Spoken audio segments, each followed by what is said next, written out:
Anugerah Tokoh Ma'al Hijrah peringkat daerah Keluang bagi tahun 1440 Hijriah bersamaan 2018 Miladiah. Beliau dilahirkan pada tanggal 18 Disember 1942 di Pontian, Johor. Anak kedua daripada dua orang adik-beradik, dibesarkan di dalam keluarga yang sederhana namun sangat menitik beratkan soal agama di dalam kehidupan. Mendapat pendidikan awal di Sekolah Rendah Parit Sikum, Pontian, Johor dan meneruskan pendidikan di peringkat menengah di Sekolah Menengah Bandar Pontian. Dorongan ibu bapa untuk terus beliau mempelajari ilmu agama, maka beliau telah dihantar belajar agama di Madrasah Samsudiniyah, Kundang Ulu, Muar atau lebih dikenali sebagai Madrasah Kiai Samsudin. Tidak lama kemudian, beliau menyambung di Mahat Muar dan Mahat Johor. Tidak jemu untuk mencari ilmu, beliau telah menyambung pengajian agama di Madrasah Darul Ulum, New Delhi, India dan akhirnya melanjutkan pelajaran sehingga di Universiti Al-Azhar, Mesir. Beliau telah mendirikan rumah tangga dengan suri hatinya bernama Rosnah binti Abu Ammar. Hasil perkongsian hidup beliau telah dikurniakan 7 orang cahaya mata. Beliau telah memulakan kerjaya sebagai pegawai agama di Jabatan Agama Islam Negeri Johor bermula pada tahun 1977.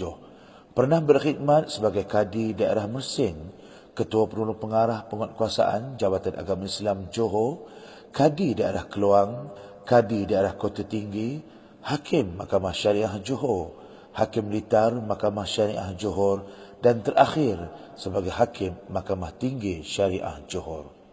Perkhidmatan beliau sebagai Hakim Mahkamah Syariah Johor dilanjutkan di atas perkenan oleh almarhum ke bawah Duli Tuanku Sultan Iskandar sehingga beliau mencapai usia 70 tahun.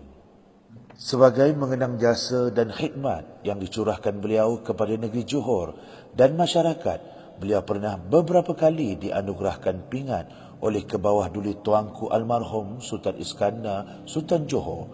Kemesraan beliau di kalangan masyarakat di daerah Keluang khususnya dan amnya di negeri Johor yang sangat mengenali beliau sebagai seorang yang mudah didekati sebagai tempat rujukan, sehingga kan masyarakat sinonim memanggil beliau dengan panggilan mesra sebagai Wak Sekak.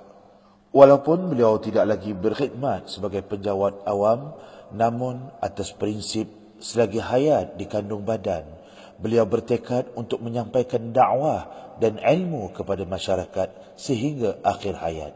Antaranya sehingga kini beliau masih lagi memimpin Majlis Zikir Ratib Al-Atas dan Asma'ul Husna di madrasah yang didirikan di atas tanah beliau. Sesungguhnya usaha dan khidmat yang diberikan beliau demi agama, bangsa dan negara dapat memberikan munafaat kepada umat Islam. Tokoh Ma'al Hijrah sempena sambutan Ma'al Hijrah peringkat daerah Keluang bagi tahun 1440 Hijriah bersamaan 2018 Miladiah diberikan kepada Tuan Haji Ishaq bin Abdul Hamid. Syabas dan tahniah diucapkan.